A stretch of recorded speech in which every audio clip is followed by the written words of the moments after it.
Bon, let's go? Let's go. Ok. Alors bonjour Anna. Bonjour Xavier. Bah, merci beaucoup déjà d'avoir accepté cette interview. Merci à toi de m'inviter. Mhm. Euh, alors pour y aller directement, qu'est-ce que tu dirais si tu devais te présenter? Alors, je dirais que je m'appelle donc Anna Livard, que j'ai habité 5 ans à Paris et pendant 2 ans, j'ai balayé les rues pour la ville, pour la mairie. Et c'était une expérience tellement intéressante que j'en ai écrit un livre et je l'ai écrit dans le sud de la France parce que pour prendre un peu de distance, de recul par rapport à mes collègues. Et finalement, je suis restée dans le sud. La période où tu as été à Paris pendant 5 ans, c'était de quand à quand? Alors, c'était de 2007 à 2011 à peu près. D'accord. Et oui, mais on va en parler, mais avant, j'ai fait une année de stage à Paris aussi. Et quand tu as quand tu as fait ce métier d'éboueur, tu l'as fait de quelle année à quelle année du coup? 2009 à 2011. De 2009 Donc, à 2011. ouais, donc de suite, je suis partie pour écrire ce livre. Et en fait, le livre, tu l'as écrit combien de temps après alors? De suite. Ah, Ouais. tu l'as écrit juste après être Oui, parti? en fait, je suis partie dans le but d'écrire ce livre. Ah oui, d'accord, ok. Ouais. Ok. Bon, on en reparlera tout à l'heure plus longuement, mais c'est intéressant d'avoir le contexte Mhm. directement. Euh, ok. Et qu'est-ce qui t'a amené alors à accepter cette interview? Eh bien, d'abord, je me suis renseignée un peu de ton collectif, bien sûr, déjà pour savoir si tu n'étais pas un psychopathe ou quelqu'un de ce genre, et si c'était bien sérieux. Ouais. Très vite, j'ai vu la qualité quand même d'image, du son qui était professionnel, on va dire. Et surtout le concept, si on peut parler de concept, me plaisait que tu prends vraiment le temps de intéresser aux gens. Et tu posais des bonnes questions en plus. Je me rappelle ton interview avec Florent et Magali, par exemple. Euh, c'est une dame quand même qui rencontre beaucoup de personnes seules. Et apparemment, dans le livre, il y a à elle et à son fils, il y a une histoire d'une dame, je crois, ou de monsieur qui fait un genre de collection de cafards. Et tu as une question là-dessus que j'ai trouvé très bien. Donc je me suis dit, voilà, c'est un garçon bien, on va bien s'amuser. Il parle ouvertement de cafards. Voilà. C'est plus tabou, ça va. Ouais. Et tu t'évoquais justement le côté un peu ouais, sérieux, mais j'ai souvenir aussi, alors parce qu'en fait ça fait 1 an qu'on a commencé cette correspondance. Et je me souviens qu'effectivement je sais pas si on peut parler de réticence, mais il y a eu un temps, en tout cas pour toi, pour voir. C'est-à-dire, je crois que j'étais en plein montage de l'interview de Magali et de Florent. D'accord. Et effectivement, quand je t'ai parlé de ce projet d'interview, tu as eu quand même le besoin de voir dans un premier temps un peu ce que donnait cette interview-là avant de me donner le feu vert. Oui, tout à fait, oui. Pourquoi c'était important justement pour toi de voir dans un premier temps l'interview? Oui, je me suis dit, si toi tu vas poser que des questions techniques, par exemple, c'est pas forcément la peine que ce sera moi qui réponde. Il y a plein de gens qui peuvent répondre à des questions techniques. Donc je me suis dit, si toi tu te concentres surtout sur ça, parce que quelque part le livre c'est aussi un prétexte pour rencontrer des gens, pour échanger. Donc si c'est pas trop intéressant, oui. Peut-être j'aurais été moins motivée pour que ça se fait. Ouais. Alors tu pourrais nous dire quel a été ton parcours de formation initiale avant de rentrer à la propreté de Paris? Alors d'abord, d'où tu viens? Oui, donc déjà je suis donc hollandaise, hein. C'est pour ça que j'ai le même accent que Dave. Donc Donc, mes études, je les ai effectuées chez moi, aux Pays-Bas. Oui. Donc, d'abord une école hôtelière. Ça m'a permis, du coup, pour le stage de fin d'année, d'aller en France, à Paris, pour rencontrer. Déjà, vu qu'avec mes parents, on avait visité la France, donc la France était quand même pour moi un pays, une terre promise, comme je dis aussi dans le livre. Donc du coup, j'ai effectué un stage en France et ensuite, je ne me sentais pas dans l'hôtellerie, je ne me suis pas dit, je vais travailler 20 ans dans ce secteur-là, donc j'ai continué dans la production médiatique. Et donc ça concerne un peu la communication, le marketing, voilà. Et ça, pareil, j'avais un stage de fin d'année à faire. Je voulais le faire à Paris, mais je n'ai pas réussi à entrer dans ce secteur-là. Voilà. Donc du coup, j'ai connu aussi un autre côté de Paris qui est moins romantique, en fait, moins facile que j'avais l'image que j'avais avant. Oui. Alors justement, ça va être tout l'intérêt aussi de cette rencontre, parce qu'effectivement, tu prends le temps de raconter toute cette autre vision de l'autre côté de la vitre. Alors, ce qui est intéressant aussi de rappeler, parce qu'on ne le sait pas forcément, mais en fait, le métier de balayeur, donc à proprement parler, n'existe pas d'un point de vue technique. Parce que d'un point de vue donc, technique et plus élargi, on parle du métier d'éboueur. Donc le métier d'éboueur qui comprend justement le balayage, le ramassage des poubelles, le nettoyage des trottoirs et le déblayage des marchés, en comprenant aussi donc les deux missions saisonnières principales qui demandent quand même beaucoup de travail, c'est-à-dire l'automne pour le ramassage des feuilles et au niveau de l'hiver par rapport à la glace, quoi. Tout à fait, ouais. Donc ça, c'est quand même pas forcément... tout le monde ne le sait pas forcément. Comment toi tu peux l'expliquer, ça? Oui, un genre d'ignorance, je pense, qui est tout à fait légitime. Moi, au début, je voulais être balayeur. Et je ne savais pas qu'en fait, c'était... Tu ignorais toi-même. Oui, tout à fait. Je ne m'étais pas renseignée. Moi, c'était un souhait que j'avais. Donc voilà, je me suis focalisée sur ça. Oui, pourquoi on ne le sait pas? Au début, en fait, tout Paris, il n'y avait que des éboueurs, mais petit à petit, ils ont privatisé donc, le ramassage des ordures. Donc du coup, il y a des arrondissements où les éboueurs sont que, entre guillemets, que balayeurs, ou en tout cas, ils ne font pas le ramassage. Donc je pense que le métier a aussi changé par rapport à ça. Mais quand on postule pour le métier d'éboueur. Mais il persiste du coup quand même une relative ignorance en tout cas de cette mission élargie, quoi. Je pense, ouais. Et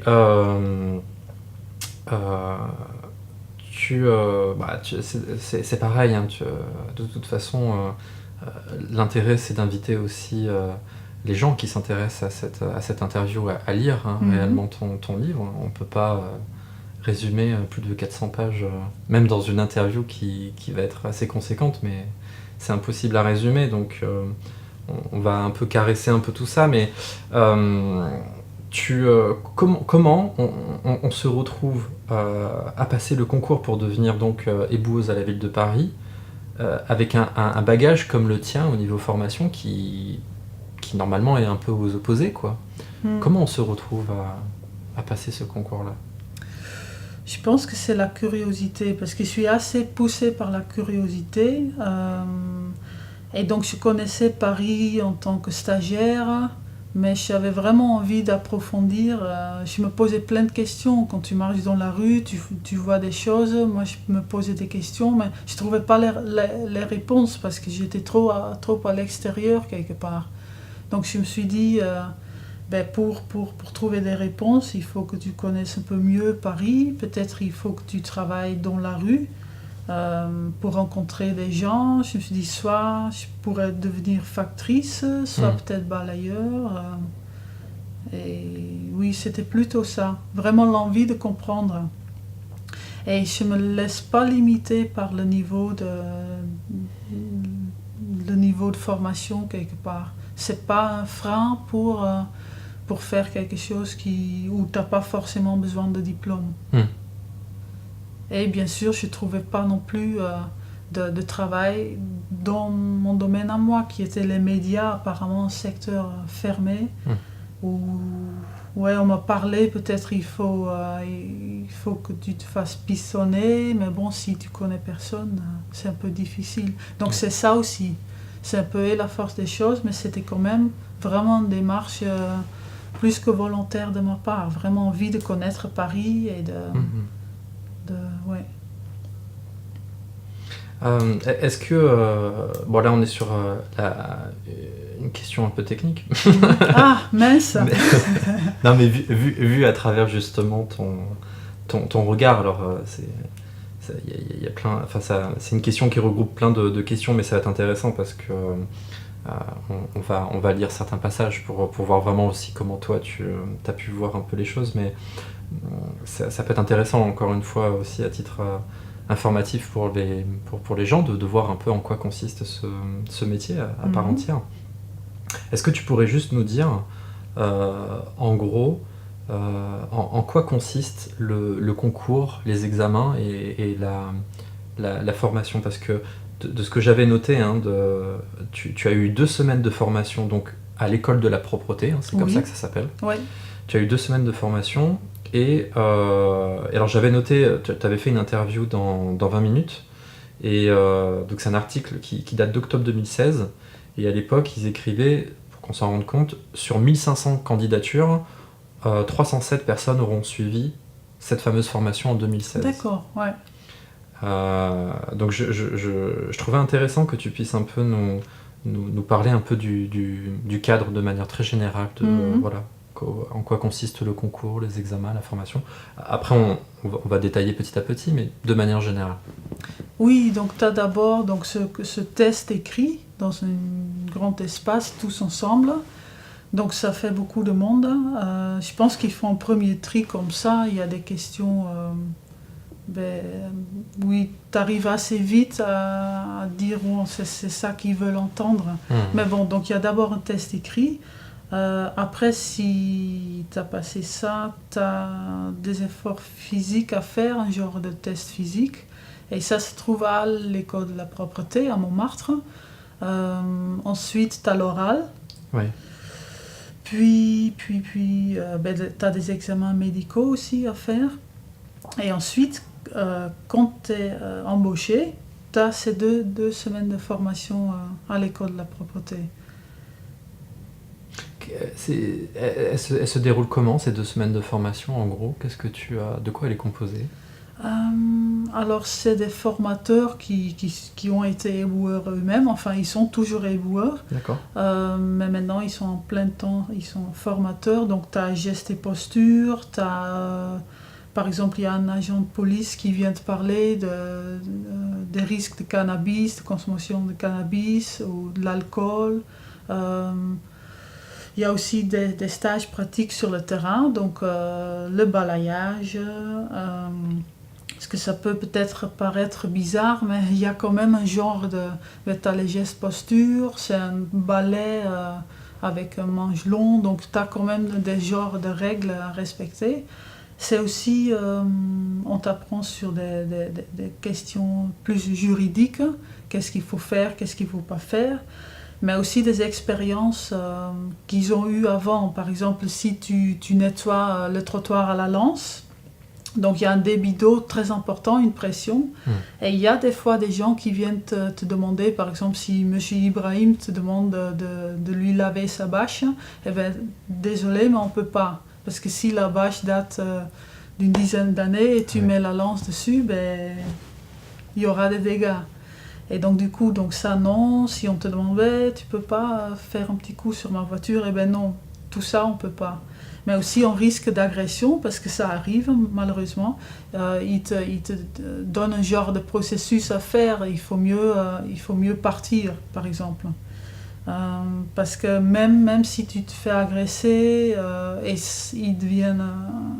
ils te tabassent par exemple, même là, il faut que tu t'en ailles, parce que si la mémé se penche par la fenêtre et elle va souvent le dernier coup. Donc si c'est toi qui donnes le dernier coup avec ton balai, ben c'est ça qu'elle a vu.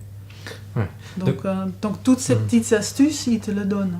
Ça montre en tout cas encore une fois que c'est un vrai métier à part entière. Oui. Et que tu peux pas le réduire juste à balayer et je le savais pas, balai, moi. Je le savais pas. Et c'est pour ça que c'est très bien qu'ils ont fait ces 2 semaines à l'école. Parce que tu pourrais te dire, oh, c'est bizarre, le balayage, tout le monde peut le faire. Mais il y a tellement de petits détails qui font que c'est un vrai métier, oui, comme tu dis. Ouais. Et alors, je vais te citer directement parce qu'il y a un passage quand même qui est intéressant. Alors que toi, tu commentes pas plus que ça, mais qu'on pourrait commenter ensemble. Bon, encore une fois, sens-toi libre si tu veux commenter ou pas. Mais donc à un moment donné, dans ton livre, il y a un passage sur les questions types que l'on peut trouver lors de l'examen écrit. Donc, c'est-à-dire le premier type d'examen qu'il y a. Alors, par exemple, il fait froid, vous venez juste de commencer votre service et votre collègue vous propose d'aller boire un café. Que faites-vous ? Un usager vous propose 50 € pour débarrasser sa cour. Que faites-vous ? Pensez-vous que l'alcool et la drogue ont une mauvaise influence sur le travail ? Pourquoi ? Pendant votre travail, vous voyez des choses qui vous intéressent dans la rue. Que faites-vous ? Que pensez-vous de la présence des femmes à la propreté de Paris ? D'après les résultats de l'épreuve, 1 mois plus tard, 500 personnes avaient été retenues pour le second tour, dont 40 femmes. Avec un quart de ces femmes, je passais l'épreuve physique. Juste, qu'est-ce que tu en as pensé, toi, de ces questions quand tu les as découvertes ? De suite, déjà ça dit beaucoup sur le métier, parce que c'est donc des choses qui arrivent. Oui, et tu ressens de suite, tu sais de suite, stratégiquement, tu les prépares stratégiquement. Je pense que pas tout le monde le fait, mais de suite tu te dis, bon, mais ils veulent entendre ça. Si tu mets, ils me proposent un café, moi je préfère la bière, ou ce genre de choses, tu sais, t'es sûr que tu n'auras pas de points. Donc du coup, voilà, Et après, j'ai pensé aussi à la personne qui va le lire. J'ai quand même mis des petites blagues, peut-être par-ci, par-là, parce que je me suis dit, il faut qu'il lise un millier de copies comme ça. Il faut que ce soit un peu chouette aussi pour la personne. Mais oui, quelque part, ça m'a amusé aussi. Et ça donne une bonne image du métier et des problèmes ou des situations qu'il peut y avoir. Mais tu le dis bien sur le côté, on essaye de répondre bien évidemment dans le sens où on a envie que tu répondes. Est-ce que ça sous-entend que des fois il y a un petit peu un décalage entre la théorie et comment réellement les choses peuvent se passer ? Bien évidemment, oui. Parce que comment dire, en fait ça veut limiter certainement aussi les abus qu'il peut y avoir, parce qu'il peut y en avoir toujours, donc c'est pour ça que le cadre est strict. Mais quand ça fait depuis, je sais pas, j'imagine des travailleurs qui font ça depuis X temps, tu commences aussi à avoir des habitudes, et les règles, tu les appliques pas non plus d'une manière aussi stricte qu'au début, quoi. C'est-à-dire, mais tout en n'oubliant pas ton travail, hein. Mais il y a strict, et comment est-ce que tu contournes aussi un petit peu les règles, plus ou moins, pour faire en sorte aussi que ton travail soit humain, parce que quand tu es au cœur du lien social, c'est difficile de refuser certaines propositions ou certaines manières un peu de... Après, de la part des recruteurs, je comprends ces questions-là, et j'imagine que c'est difficile à sélectionner ceux qui ont le bon profil. Donc, de leur point de vue, je comprends ces questions, c'est parfait. Il faut savoir si la personne, si le candidat a une bonne éthique. Donc ça, je comprends. Et eux aussi, ils savent très bien qu'il y a un décalage entre la réalité. Mais si à la base, déjà, quelqu'un commence à à avoir pas de mal en disant oui, non, bien sûr, un petit café avant de commencer, c'est normal, ou qui dit bon, ben, les femmes à la propreté, non, c'est pas trop mon truc, c'est bizarre, mais tu sais que il faut peut-être mieux pas qui comprend et qui correspond pas aux valeurs de la mairie. Oui, c'est-à-dire qu'en fait, plus que les bonnes réponses, entre guillemets, ou les mauvaises réponses, on va aussi un petit peu travailler les intentions en fait, que tu as quoi, derrière. Peut-être, oui, voilà. C'est ça, hein. Ouais. Ok. Et oui, c'est un peu la curiosité que l'on peut avoir. Le jury, il est composé de qui au niveau corps de métier? Je ne sais pas. Tu veux dire qui relie ces examens? Qu'est-ce qu'ils ont comme formation? Ça peut être des éboueurs à la retraite, des éboueurs en activité, pas forcément des gens de l'administratif qui...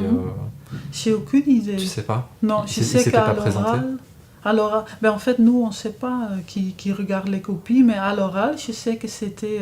Pardon, oui, c'était pour l'oral que je te demandais. Ah, pardon, d'accord. C'est bon. D'accord, alors oui, si, ils sont présentés, donc il y avait le bras droit, je crois, de l'ingénieur d'un arrondissement. D'accord.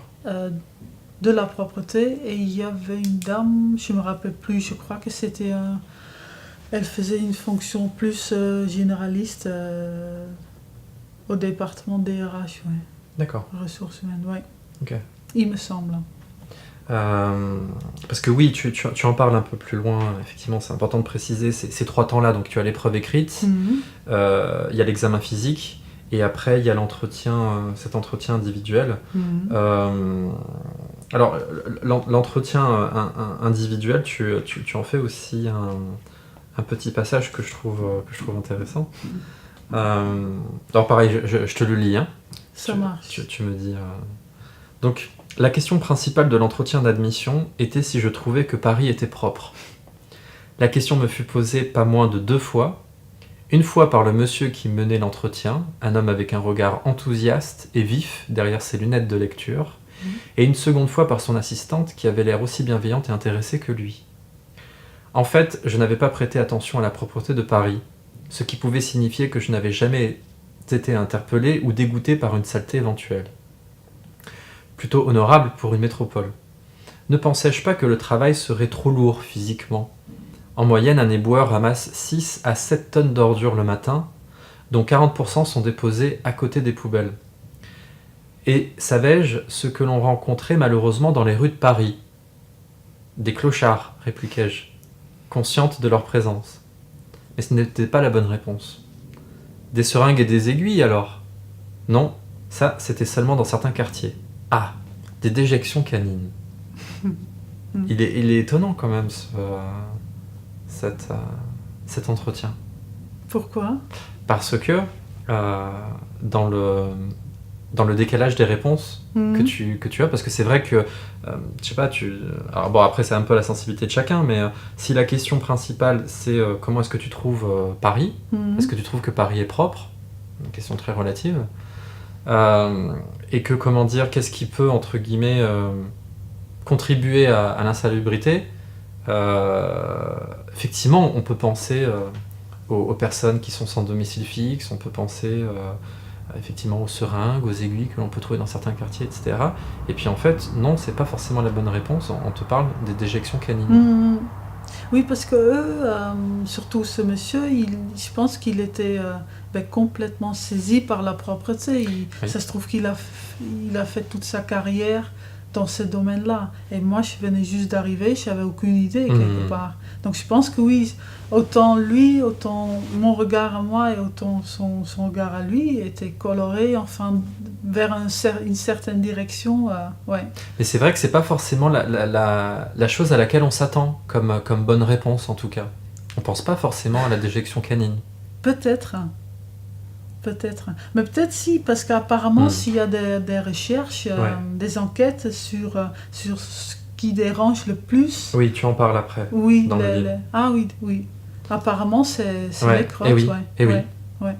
Mais, Et peut-être plus, il y a 5 ans, et encore avant que maintenant, parce que maintenant j'ai l'impression qu'il y a de plus en plus de personnes qui ramassent... Qu'il y a une conscience un peu civique. Ah oui, oui.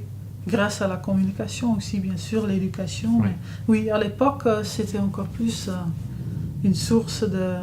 Ouais. Ouais, mais ce que je trouvais aussi intéressant dans le décalage, c'est que toi, tu pars sur des réponses qui sont du côté de l'humain. Parce que les sans domicile fixe, voilà, c'est une vraie question aussi. Les seringues, les aiguilles, on pense aux personnes qui ont une toxicomanie. Et la bonne réponse, ben, c'est la merde des chiens. C'est beaucoup plus tangible, ouais.